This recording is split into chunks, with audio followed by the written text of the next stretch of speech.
Hey guys, আজকের এই গল্পটি একটু অন্যরকম। মানে আজকের এই গল্পটি আমাকে শেয়ার করেছেন একজন প্রাক্তন নার্স। তো আমি তার নাম নিচ্ছি না এবং কোন হসপিটালের কথা এটা সেটাও আমি নাম নিচ্ছি না। তো তোমরা গল্পটি শোনো এবং এনজয় নাও।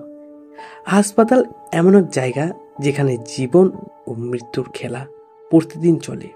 কিন্তু আপনি জানেন কি, কোনো কোনো হাসপাতাল শুধু রোগীদের নয়, আত্মাকেও আটকে রাখে চিরদিনের জন্য। এই গল্পটি সত্য ঘটনার অবলম্বনে তৈরি, আর এই ঘটনাটি যিনি বলেছেন তার হয়ে আমি বলছি শিবনাথ। তো 2011 সালে রাঁচি এক হাসপাতালে ঘটনা, যেখানে প্রতি শুক্রবার রাত্রি 3:16 করিডোরে দেখা যায় এক মেয়েকে, একটা পুতুল হাতে, আর তার চোখে থাকা শুধুই মৃত্যু।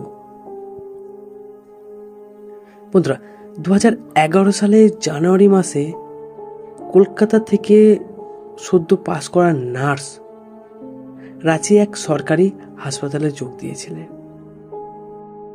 নতুন চাকরি, নতুন শহর, মনটা ছিল উত্তেজনায় ভরপুর।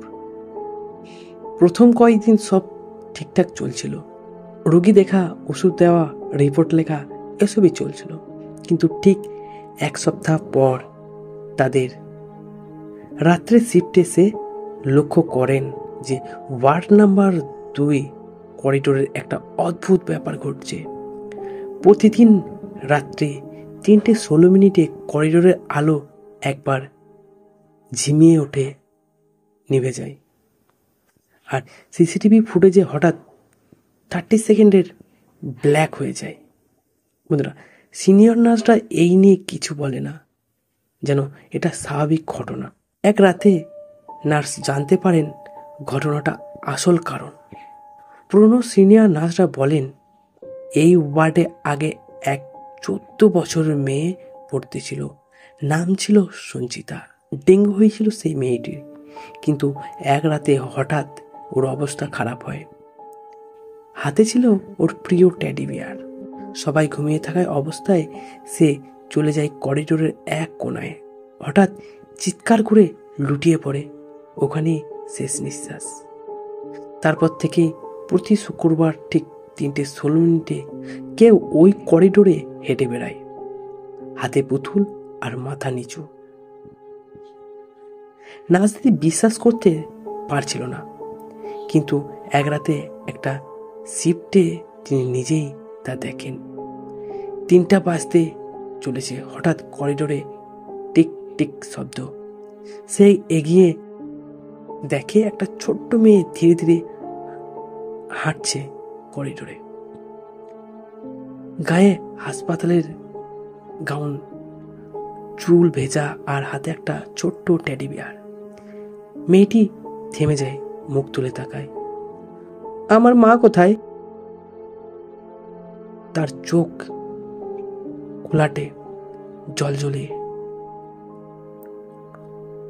নার্স চিৎকার করে ছুটে যায় অন্যদিকে। সেই মুহূর্তে পুরো করিডোর লাইট নিভে যায়, সব অন্ধকার। পরের দিন সিসিটিভি ফুটেজে দেখা যায় যে নার্স শুধু দাঁড়িয়ে আছে, কিন্তু তার সামনে কেউ নেই। হাসপাতাল প্রশাসন সেই দিন ফুটেজ মুছে ফেলে, কারণ এটা নতুন কিছু নয়। তারা জানে এই করিডোরে কিছু একটা আছে। তারা বলেন ও আমাদের একটা মেনে নিতে হয়। এরপর থেকে প্রতি শুক্রবার 3:16 সেই করিডোর বন্ধ রাখা হয়। নার্স আর থাকতে পারেনি, 3 মাসের মধ্যেই চাকরি ছেড়ে দেন। আজও রাতে ঘুম ভেঙে যায় তার, চোখ যায় ঘড়ির দিকে, আর সেই সময়টা যদি হয় 3:16, তার গা শিরশিরিয়ে ওঠে। আপনি যদি কোনোদিন হাসপাতালে একা থাকেন, গল্প। বন্ধুরা, আজকের এই গল্পটি কেমন লাগলো অবশ্যই কমেন্ট করে জানাবেন।